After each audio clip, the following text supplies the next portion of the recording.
Hello, I'm Sian Williams, founder member of 4CG. I first had the idea in January 2010.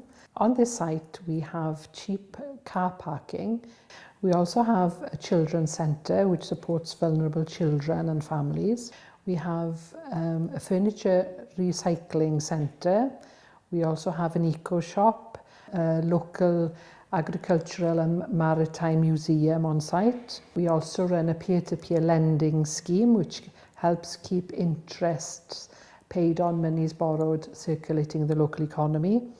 It was a step really because 3,000 local people signed a petition against having this big development where we'd have another supermarket and another big supermarket ciphering even more money out of our fragile local economy just was something that this town can't take any more of.